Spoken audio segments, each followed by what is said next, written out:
محترم بھائیوں، پہلی بات تو یہ کہنی ہے، بہنیں بھی ہیں ہمارے یہاں اور ہماری بہنیں، کہ کل جو واقعہ پیش آیا جامع مسجد بنارس میں، جو گیان واپی محلے میں واقع ہے، اس واقعے نے اس ملک کے نہ صرف 20 کروڑ مسلمانوں کو بلکہ ملک کے سنویدھان پر یقین رکھنے والے، بھروسہ رکھنے والے اور ملک کے سیکولرزم کو ماننے والے انصاف پسند تمام شہریوں کو بہت ہی صدمہ پہنچایا ہے، چاہے وہ کسی دھرم سے تعلق رکھنے والے ہوں، کسی علاقے سے تعلق رکھنے والے ہوں۔ جیسے مسلمان اس واقعے سے بہت ہی رنج کی حالت میں ہیں، اسی طرح ہمارے بہت سے ہندو بھائی، سکھ بھائی اور دوسرے ورگوں کے لوگ جو اس بات پر یقین رکھتے ہیں کہ ہمارا دیش مذہب کا گلدستہ ہے اور یہاں مختلف دھرم کے ماننے والے لوگوں کو یکساں طور پر عزت دی جاتی ہے اور ان کی عبادت گاہوں کی حفاظت ہوتی ہے، ان سب کو دھکا لگا ہے۔ ہمیں صرف ایک مسلمان کی حیثیت سے نہیں بلکہ اس ملک سے محبت کرنے والے ایک شہری کی حیثیت سے بھی ہمیں اس واقعے سے بہت رنج پہنچا ہے۔ دوسری بات یہ ہے کہ یہ جو بات کہی جاتی ہے گیان واپی مسجد یا بعض اور مسجدوں کے سلسلے میں کہ مسلمانوں نے کسی دور میں مسجد کو گرا کر مندر بنایا، مندر گرا کر مسجد بنائی، یہ بالکل غلط ہے۔ سب سے پہلے تو آپ کو اسلامی تصور کو سمجھنا چاہیے، اسلام کی سوچ کو سمجھنا چاہیے، کیونکہ اسلام میں غصب کی ہوئی زمین، دوسروں کی چھینی ہوئی زمین پر مسجد بنانے کی اجازت نہیں۔ پہلی مسجد جو مدینہ منورہ میں بنی پیغمبر صاحب کی زندگی میں،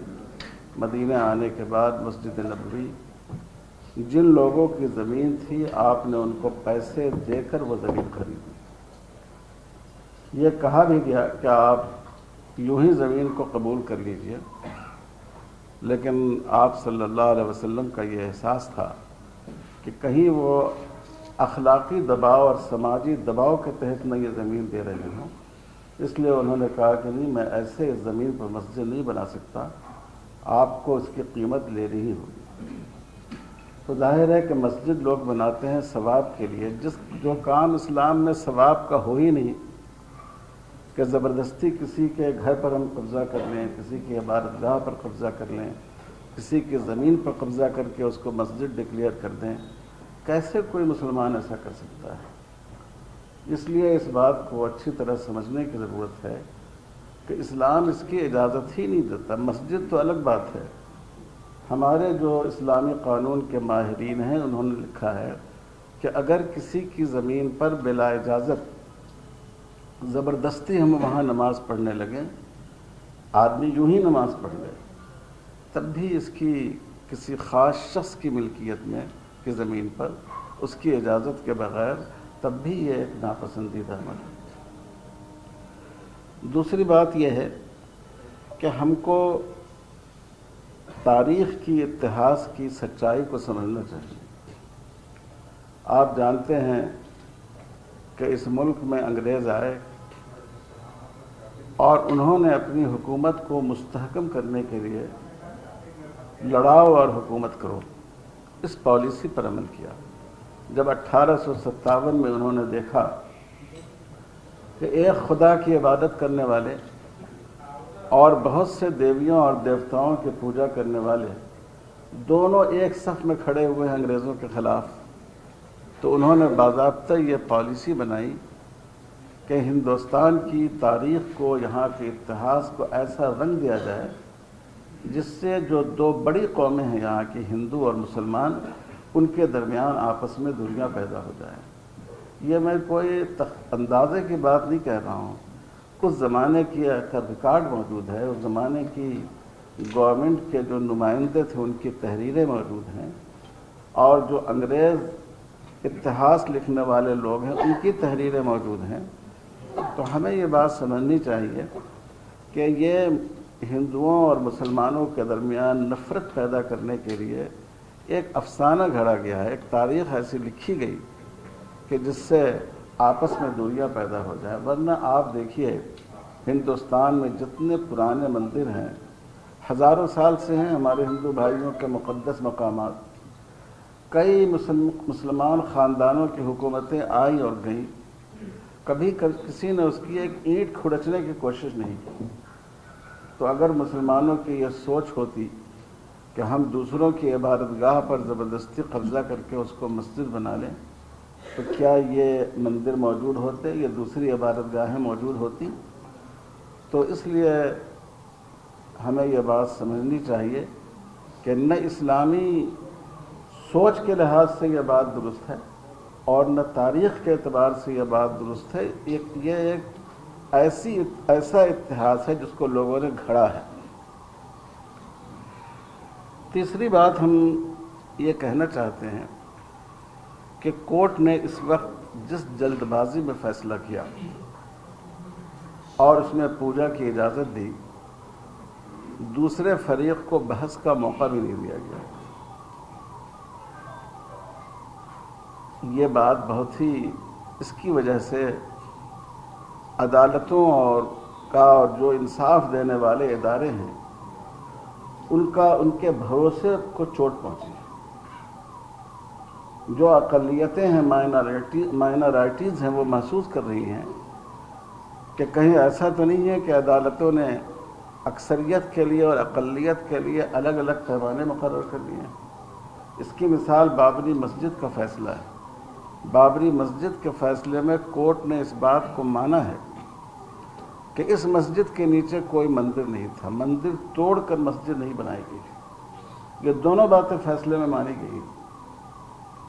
لیکن ایک طبقے کی آستھا کی بنیاد پر اس کو ایک فرقے کے حوالے کر دیا گیا۔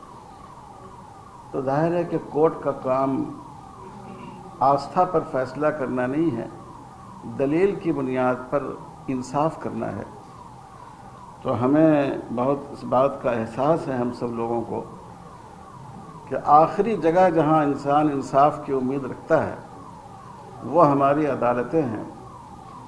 لیکن ہماری عدالتیں بھی ایسے راستے پر چل رہی ہیں جس سے لوگوں کو اعتماد کو ٹھیس لگ رہی ہے، لوگوں کا بھروسہ اس کی وجہ سے ٹوٹ رہا ہے۔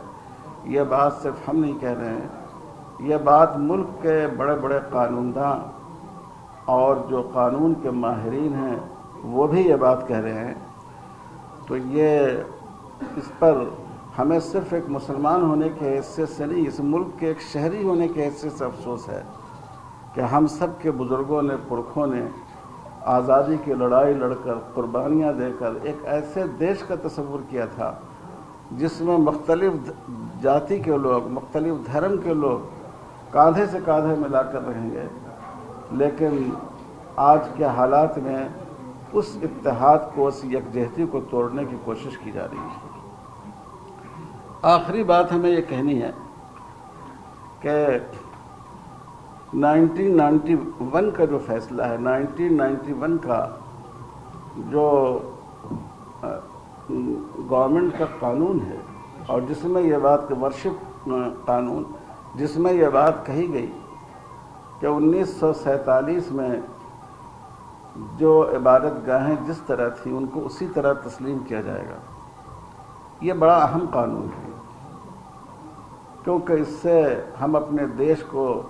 جھگڑوں سے، لڑائی سے بچا سکتے ہیں۔ بعض شرپسند لوگ غلط طور پر مسجدوں پر دعویٰ کر رہے ہیں۔ ہمارے بہت سے بودھ بھائی کہتے ہیں کہ یہاں کے بڑے بڑے مندر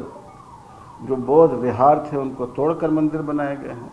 یہاں تک کہ پوری کے مندر کے بارے میں یہ بات کہی جاتی ہے، اس کی تاریخ، اس کا اتہاس پیش کیا جاتا ہے۔ تو اگر اس قانون پر ایمانداری کے ساتھ عمل نہیں کیا جائے گا تو بہت سے جھگڑے پورے ملک میں شروع ہو جائیں گے۔ اس لیے حکومت کو چاہیے کہ پوری قوت کے ساتھ اس کو نافذ کرے اور ہم عدالتوں سے درخواست کرتے ہیں کہ وہ اس قانون کی روح کو صحیح طور پر عملی زندگی میں پریکٹیکل طور پر لانے کی کوشش کریں۔ آپ کو معلوم ہوگا کہ سپریم کورٹ نے اپنے فیصلے میں بھی یہ 1991 کے قانون کی اہمیت کو تسلیم کیا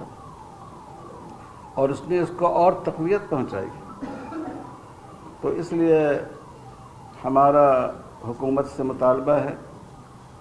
کہ وہ ملک میں تمام عبادت گاہوں کا تحفظ کرے۔ ہم عدلیہ سے بھی ہماری گزارش ہے کہ انصاف کا ایک ہی پیمانہ ہونا چاہیے، اور یہ سب سے بڑا انصاف کا مندر ہے۔ اگر لوگوں کا بھروسہ اس سے اٹھ جائے تو یہ دیش کے لیے بھی بہت نقصان کی بات ہے، اور یہ اس دیش میں جو اتحاد ہے، بھائی چارہ ہے، اس کو متاثر کر دے گا یہ۔ اور ہم لوگ گئے تھے عدالت میں، اور بدقسمتی سے وہاں بھی وہ درخواست رد ہو گئی ہے، ہائی کورٹ میں بھی، لیکن انشاءاللہ ہم اس کے لیے سپریم کورٹ بھی جائیں گے، اور ہم نے طے کیا ہے کہ ہم جو صدر جمہوریہ جو ملک کی آئینی سربراہ ہیں، ہم ان سے بھی ہمارا وقت ملاقات کرے گا۔ میں امید کرتا ہوں کہ آپ حضرات صحیح طور پر اس معاملے کو پیش کریں گے اور جو سچائی ہے اس کو لوگوں کے سامنے لائیں گے۔ ان سے یہ محسوس ہوتا ہے کہ قانون کو سامنے رکھ کر فیصلہ کرنے کی ذمہ داری جن کورٹوں کے اوپر ہے، وہاں ایسی لچک اور ڈھیل پیدا ہوئی ہے کہ جو لوگ عبادت گاہوں پر قبضہ کرنے کا پروگرام چاہتے تھے، ان کو سہولت اور آسانی مل رہی ہے۔ کانگریس گورنمنٹ کے زمانے میں سن 91 کا قانون بنا تھا، ہمیں اس کے اوپر بھی یہ اعتراض تھا کہ بابری مسجد کو اس سے الگ کیوں کیا جا رہا ہے، لیکن کیا گیا کیونکہ جمعیت علماء ہی اس کیس کو لڑ رہی تھی، اور ہم پوری قوت کے ساتھ جو بہتر سے بہتر وکیل تھے ان کو سامنے لا کر ہم نے اپنے دعوے کو پیش کیا، اور ہم بار بار یہ بات کہتے تھے کہ ثبوت اور شواہد کی بنیاد کے اوپر، یعنی قانونی دلائل کی بنیاد پر جو فیصلہ سپریم کورٹ کا ہوگا ہم اسے قبول کریں گے۔ سپریم کورٹ کا ایک فیصلہ کہ مسجد اپنی جگہ ہے، کسی مندر کو توڑ کر نہیں بنائی گئی، یعنی